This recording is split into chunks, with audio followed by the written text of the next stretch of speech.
Ya, Assalamualaikum warahmatullahi wabarakatuh. Kami dari kelompok 8 membahas mengenai risk asuransi, di mana beberapa pokok pembahasan yang dijelaskan. Yang pertama itu chapter 33 mengenai the control environment, di mana eh, nature of internal control, yaitu sistem pengendalian internal dalam suatu organisasi sangatlah penting, di mana pada tabel tersebut membahas definisi pengendalian internal organisasi, di mana kelapa menjelaskan yaitu pengendalian internal adalah semua unsur suatu organisasi yang jika digabungkan mendukung orang-orang dalam pencapaian tujuan organisasi. Kemudian, saat merancang pengendalian internal yang efektif, organisasi harus memperhatikan pengaturan yang ada untuk mencapai hal berikut. Yang pertama, pemeliharaan sistem yang andal, informasi yang andal, pengamanan aset, menggunakan sumber daya yang optimal, dan mendeteksi penipuan. Kemudian ada beberapa tujuan utama dari aktivitas pengendalian internal adalah untuk membantu organisasi mencapai tujuannya, dan beberapa tujuan lainnya yaitu seperti menjaga dan melindungi aset organisasi dan beberapa tujuan lainnya.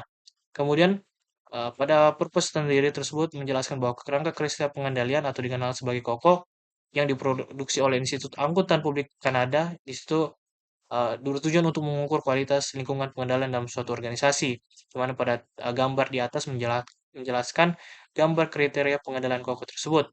Kemudian, KOKO merupakan kerangka kerja pengendalian internal, di mana KOKO mendefinisikan tiga tujuannya, yaitu efektivitas dan efisiensi operasi, pelaporan internal dan eksternal, dan kepatuhan terhadap hukum.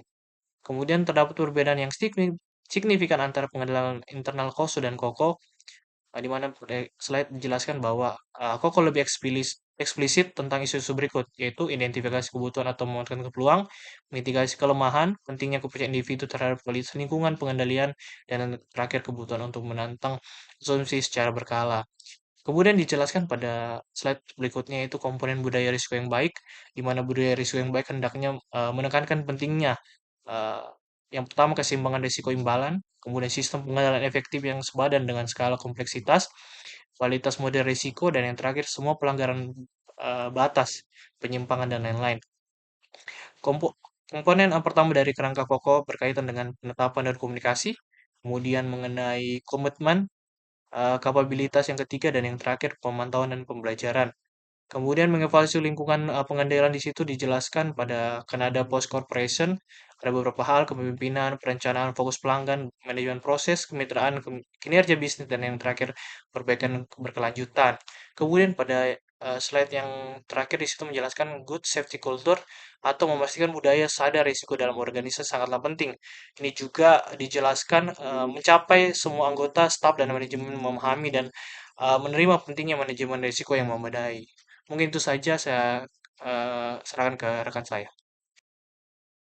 34.3 Risk Assurance, jaminan risiko merupakan komponen penting dari keseluruhan proses manajemen risiko.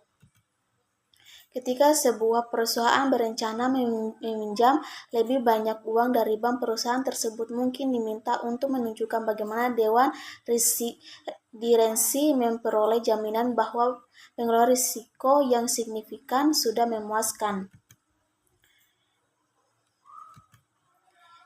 Ketika bekerja sama, manajemen risiko dan audit internal harus selalu berkonsentrasi pada keluaran dari proses manajemen risiko.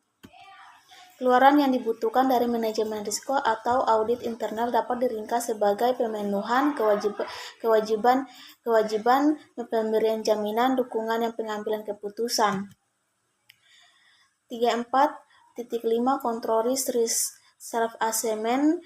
Jenis sertifikasi mandiri ini secara umum dikenal sebagai penilaian mandiri risiko pengendalian atau CRSA dan sering dilakukan sebagai laporan elektronik atau direkam pada internet organisasi.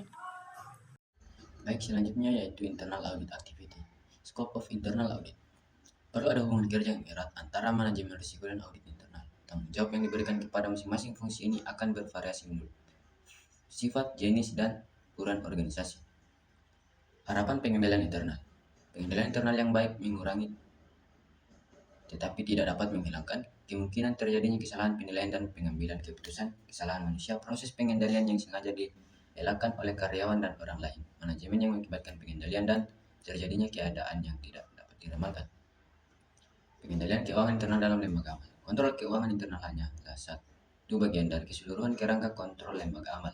Manajemen eksekutif, staf, dan relawan bertanggung jawab untuk memastikan bahwa kontrol yang ditetapkan oleh wali amanat diterapkan.